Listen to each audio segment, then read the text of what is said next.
Good evening. The first article for the day is with respect to yesterday's issue. Yesterday was Constitution Day, and it is in this context this news becomes very important.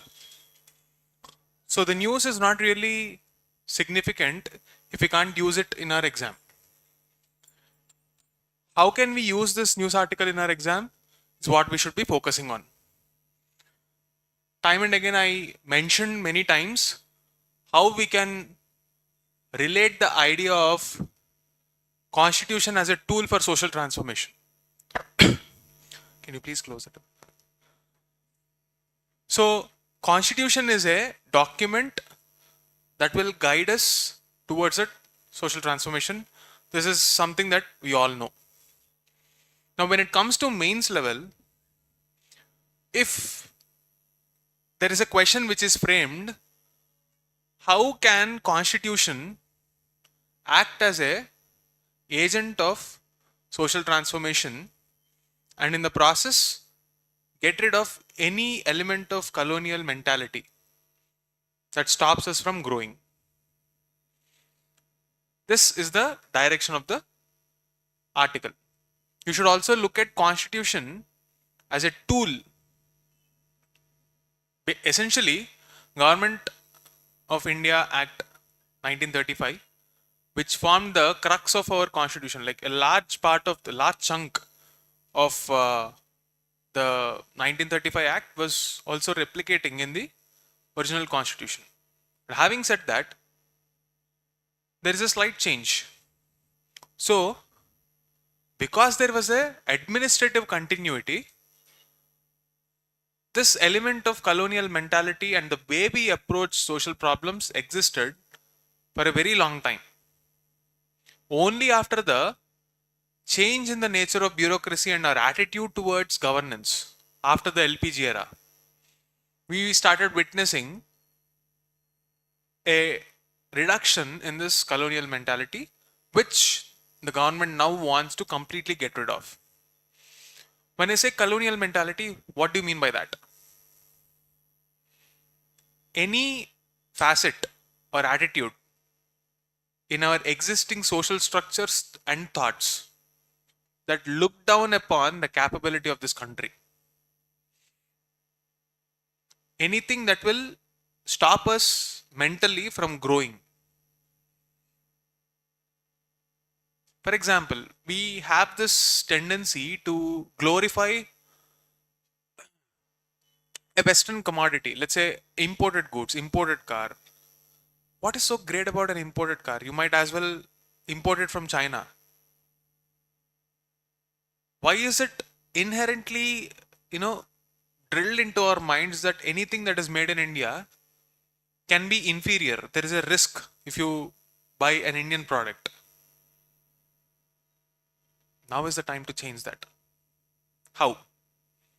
Constitution as a tool. So, we are going to talk about the very constitutional provisions, like say for example, Article 15 and 16, Here, look at the examples given. Bringing 25 crore people out of poverty is one of the biggest achievements.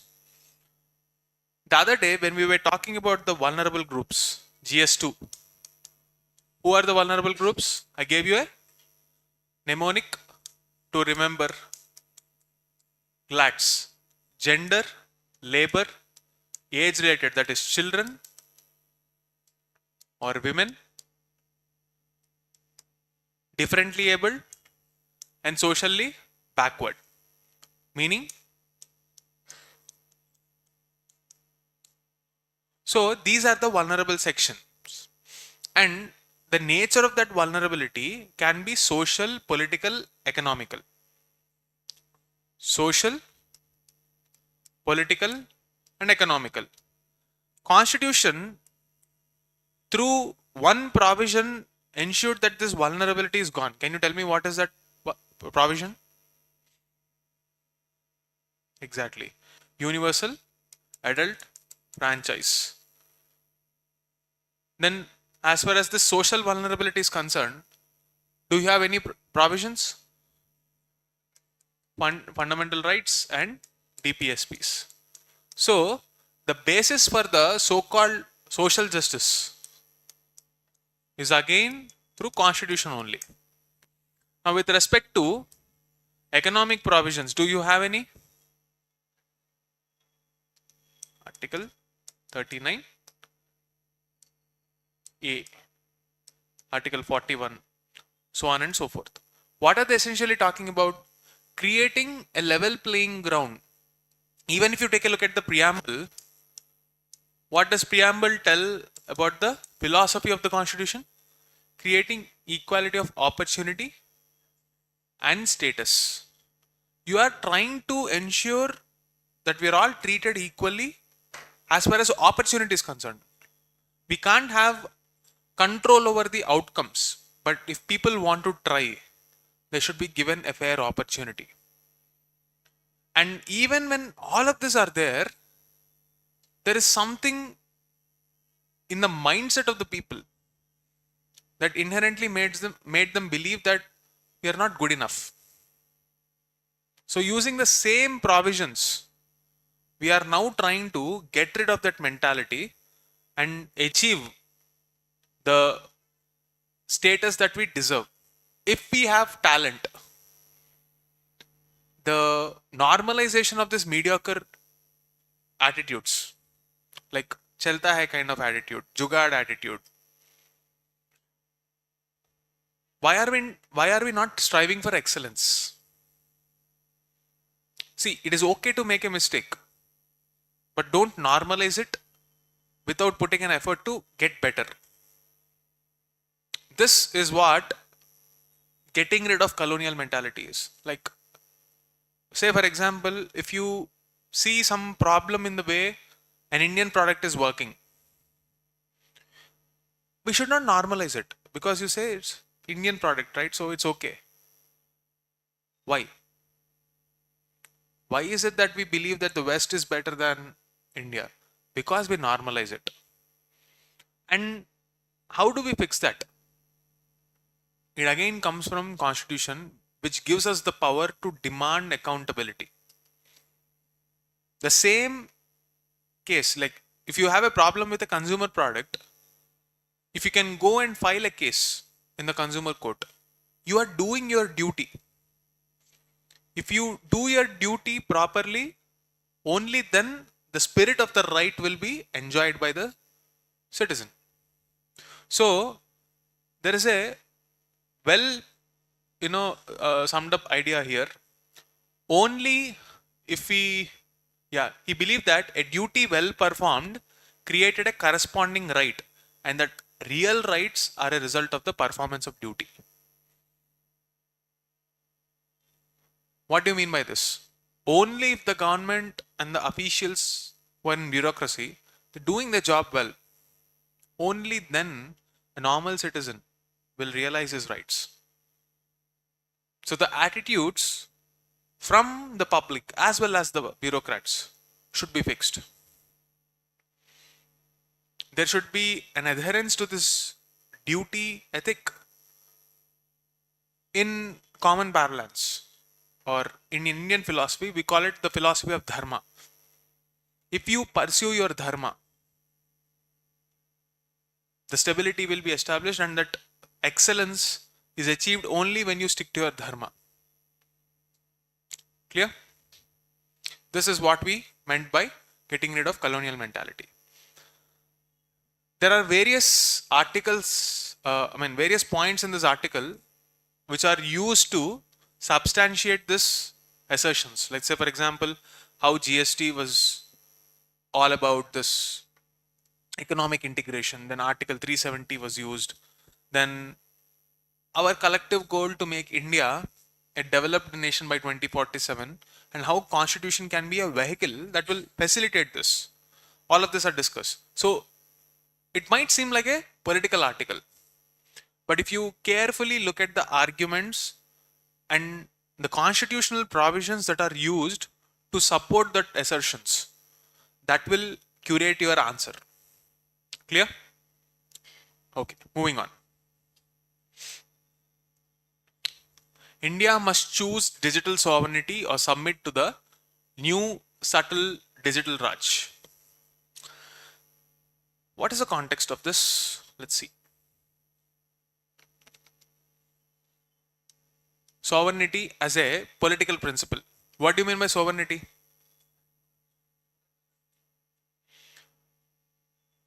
Absolute control on your decisions, whether they are internal or external. No one will dictate the choices that you will get to take. That is the truest meaning of sovereignty. When you look at the political concept of state, sovereignty is one element. What is state comprising of? Population, territory, sovereignty, and government. In all this, sovereignty is an element which controls power. So you can't pinpoint and say this is what sovereignty is. It is an abstract element. But what gives sovereignty so much weightage is the fact that it is related to power control. If you take a look at history, what gave that particular time period the significance that was attached to power? Let's say, for example, ancient, medieval, modern. In the ancient times, what was the source of power?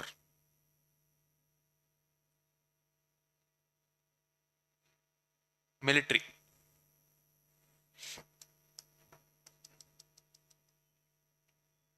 Okay.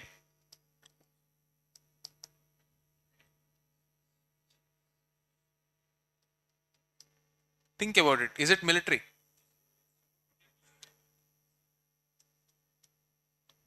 Sorry?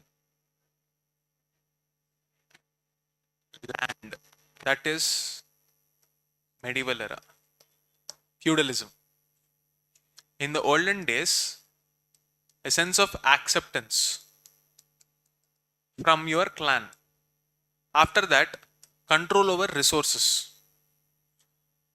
Then, what is the new age control? Like after this medieval period, slowly the source of power started shifting from one place to another. For example, during the World War period, what was the source of power? Colonies. Colonialism. Industrial revolution, and therefore colonies and imperialism. After that, it is about assembly line, mass manufacturing. Then you have internet and computer, IT. Now you have IR 4.0, which is talking about frontier technologies like AI, IoT, virtual reality, augmented reality, Web 3.0, the new age technologies And out of all of them, most importantly, AI. In this era, data is the new oil. Like how oil was the predominant source of money in the 20th century. Data is the new oil because it is the source of money and therefore power. Look at the population of India, 150 crore plus. How much data are we supplying? Almost 20% of world's data is generated from India alone. More than 20%. Which makes us the largest digital market. Not even China. India is the largest and the fastest growing digital market in the world. It is in this context, the concept of digital sovereignty becomes very important because in this digital world, where are we sourcing our technology from? Again, this is now related to the concept of power. Yes, the 20th century is mostly dominated by the US, and US had power because it had control over oil. Whatever surplus they generated from oil, they invested it in IT, technology. And therefore they had a head start. Even now, US has a head start because the ecosystem that it created, OpenAI, Google, Facebook, Facebook or Meta, Apple, all these companies, they created a sort of an oligopoly because all of these companies are centered in the US. The headquarters are centered in the US. And investments are flowing into the US economy. But they have their sister concerns in India. When we are capable of creating our own ecosystem, because we didn't have a head start, because we opened the doors for a global giant like, say, a Microsoft or a Google, they penetrated into the market and established the ecosystem. Now, you can't move away from Android or an Apple phone today, which are the sources of the data.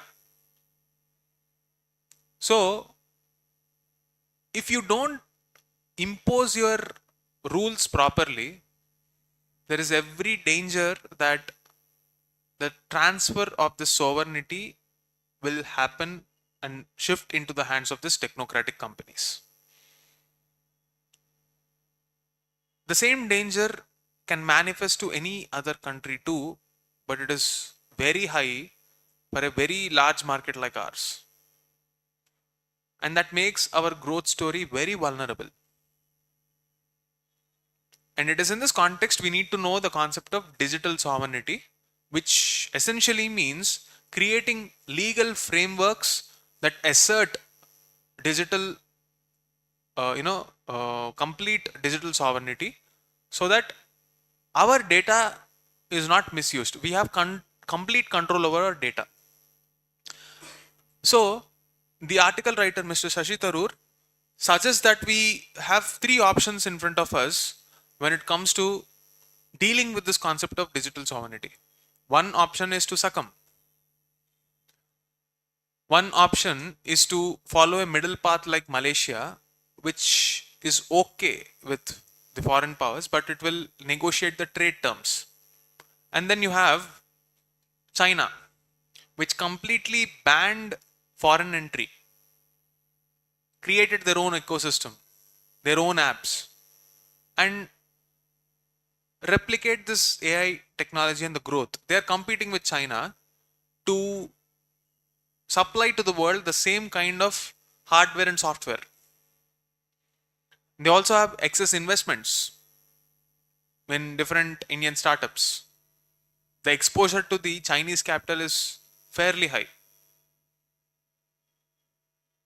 On one hand, technologically we are dependent on US. Financially we are dependent on China. What do we do? This is where our best bet is a strong, rigid framework which backs the Indian consumer.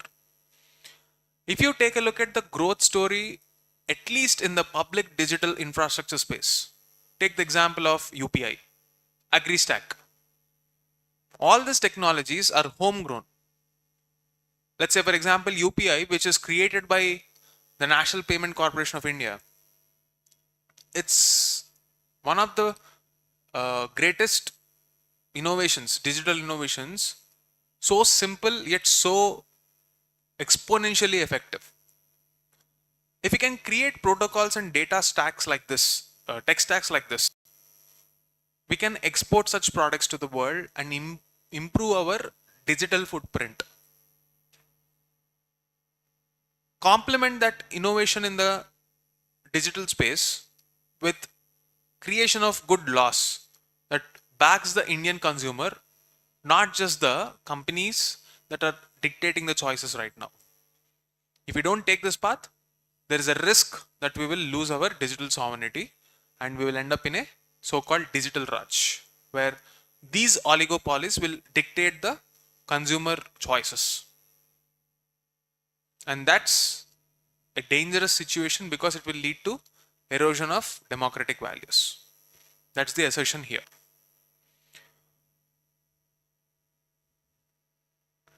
So connect the dots, mental health and reproductive rights.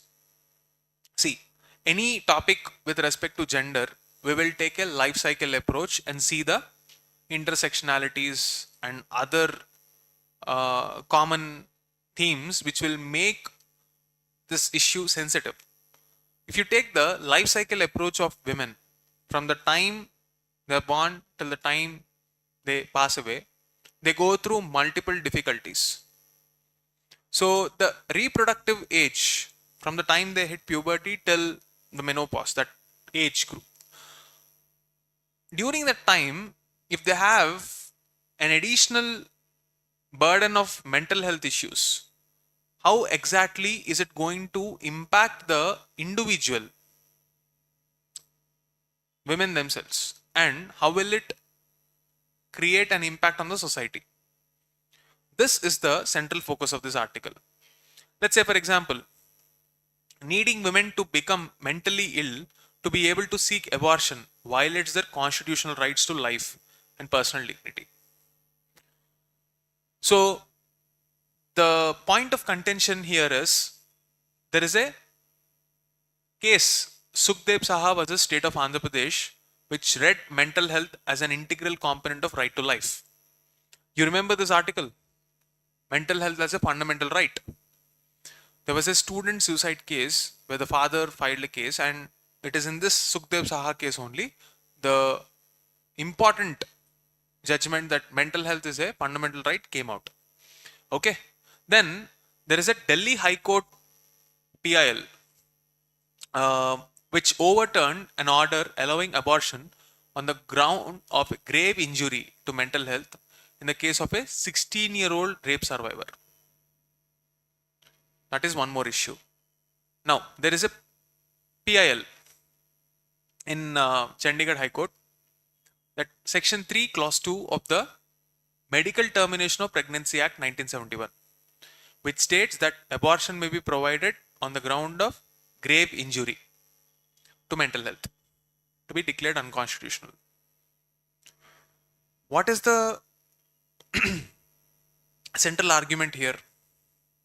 What do you mean by human rights? What did I tell you previously? Any decision that has got to do with our human body without harming anyone else or yourself. If you are taking a choice, you are entitled to have that choice. That is human right. The purpose, underlying logic is dignity. If you give human rights, you are giving dignity to that individual.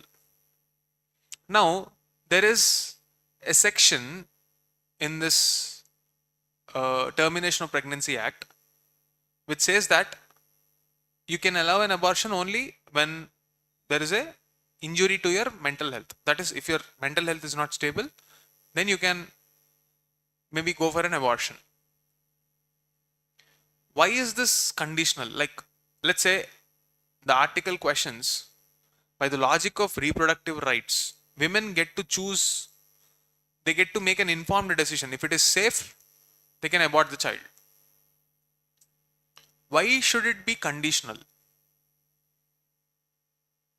Right. This is the central argument in this. It should not be conditional because it goes against the very idea of choice. This is the question that was discussed. How to navigate a complex global paradigm. This article is talking about an urban agenda wherein a city can provide a framework for becoming a place where two competing nations can come together and have a negotiation. The case to the point being Hong Kong. Hong Kong has a very peculiar history. Hong Kong was once under the control of the British, and it also has connections with China. Because of this, there was a cosmopolitan culture created in that city. What do you mean by cosmopolitan culture? Let's say, for example, when you come to a state in South India, let's say you come to Tamil Nadu, you come to Andhra Pradesh, there is a predominant culture there. One predominant culture. Telugu culture, Tamil culture, or Assamese culture, which is a representative of that culture. But when you go to cities like Mumbai, more or less Hyderabad, Bangalore, or all the metros, you would see people from different parts of the country. There is a intermingling of cultures which do not, have a dividing tendency. That is the cosmopolitan culture that we are talking about. So if you have a city with vibrant cosmopolitan culture, it becomes an avenue for economic development and also becomes a geographical location that can anchor or act as a bridge between two countries sometimes which are competing in different terms. In this case, China and US. Yes, it had British history, and as a logical extension, it had an open economy. US also had a significant presence there. Singapore is another such example. In contemporary times, you have Dubai. Their taxation policy, where there is no income tax in Dubai, is attracting global talent. The transformation of Dubai from being an oil giant into an economic hub, fintech, software, medical technologies, investments, it's because of the taxation policies of Dubai. Today, the real estate growth in Dubai, the other day you must have seen this news. Shah Rukh Khan invested in Dubai on a main road. His property is worth some 400 or 4,000 crores. I don't remember the exact value. A single building is worth 4,000 crores. How did that transformation happen? Even in Hyderabad, if you go to that part of the city, you would witness a normal 2-bedroom flat or a 3-bedroom flat costing somewhere around 6 to 18 crores. How did that spike happen? Because it occurs in a geographical region where there is an agglomeration of various cultures, various technologies, companies, all the economic forces coming together to create that multiplier effect. So the lesson that we have to learn from Hong Kong is we should allow that kind of cosmopolitan culture to thrive in Indian cities too. Having said that, do not confuse this cosmopolitan culture and the growth with indiscriminate, unplanned urbanization.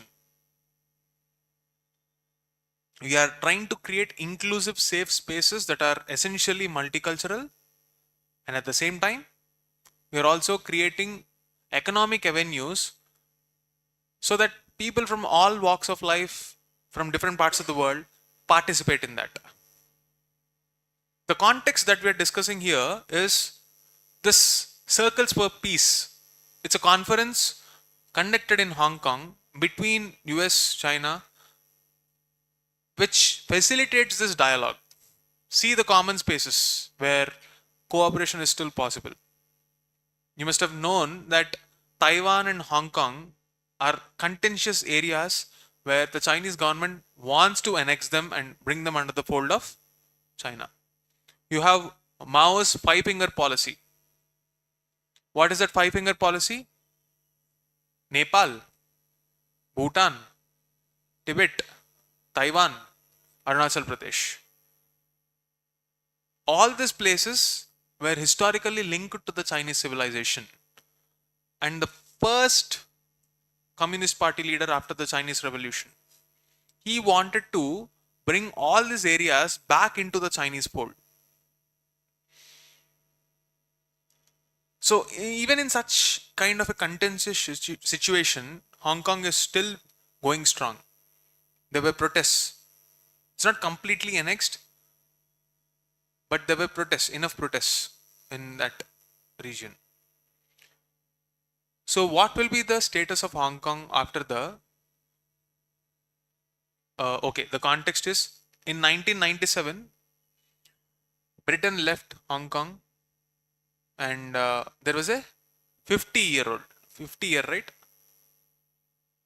50 or 90, or I don't remember the exact number of years. I think it's 50-year-old contract that they'll get to continue as an independent body, like independent in existence, and after that they'll get to decide whatever is good for them. China is trying to look at that opportunity and annex it after that 50th year is over. So the lesson that we can learn is how such kind of a vibrant city can be created in India. Mumbai, for example, is a financial capital of the world. It can compete with Hong Kong, Shanghai, Dubai. But the problem is infrastructure.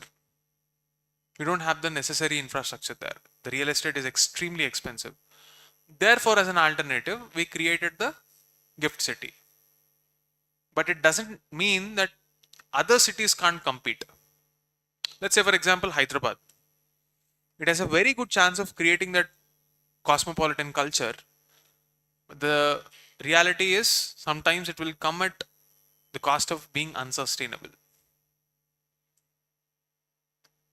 So this is how we can create cities as agents. Urbanization is also an international relations issue.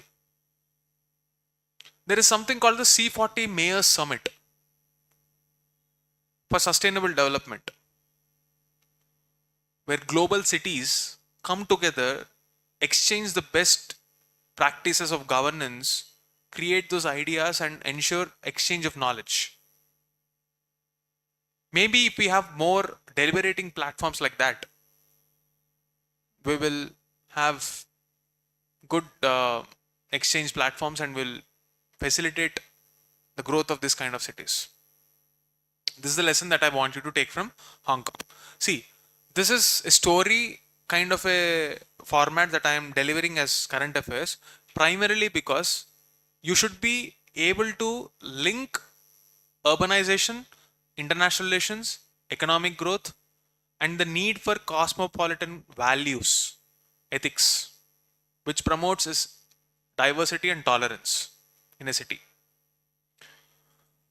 When you are given a news article, your ability to look at it from different lens will differentiate you from the rest of the crowd. So learn that and don't just force yourself to jot down notes. Next up is the Indian Neutrino Observatory versus the Jiangmen Underground Neutrino Observatory. What are neutrinos? They are massless fundamental particles that are probably passing through us right now. The biggest mystery of physics is to understand how these neutrinos function. India has its own scientific experiment in Tamil Nadu, Teni. They wanted to construct it underneath a mountain, which is a very expensive affair, very difficult technically and expensive affair. So it made that choice a very politically contentious one, environmentally, questionable. At the same time, our counterpart, that is the Chinese neutrino experiment, is already constructed and implemented. So the question that we are having now is, why is it that despite having the talent and the brains for executing a project like this, India is still lagging behind? The answer lies in the nature of politics. India is a quasi-federal state. The federal balance and the political issues will slow down the process. Sometimes the policy choices are also questionable. Whereas if you take the case of China, it's more or less straightforward. There's no democracy there. If the government decides to execute it, they will do it anyway. This is the fundamental difference between India and China. How do we do this? How do we fix this issue? Should we move towards dictatorship? Is that the answer? No, right? Democratic participation. Just like how in the case of the first article, getting rid of colonial mentality, where we are talking about duty and rights. If Sardar Patel talks about the duty of a bureaucrat, we should also think about the duty of citizens to demand accountability. We should also think about how, just like in the case of digital sovereignty issue, where if we don't create those frameworks proactively, even in this science related issues, if we don't proactively pursue, our global footprint will definitely come down. Level of influence we will have will come down. And despite having such massive talent pool, India can no longer afford to be just another consumer for the Western products. It requires more participation, more democracy, and a sense of urgency, a pursuit of excellence that transforms this country from being a very slow, slow process-driven nation to a vibrant democracy that it deserves to be. In this context, I'll quote a very nice line that I read somewhere. I don't remember the source, but Indian democracy is like a sleeping elephant. It's difficult to wake up, but once it starts running, you better run for your life. Indian governance is like that. So who wakes up the sleeping giant? Probably the sleeping elephant is in a deep sleep. Sometimes it requires a small nudge. Who can give that nudge? People. We, the people of India. Okay, that's it for the day. Thank you.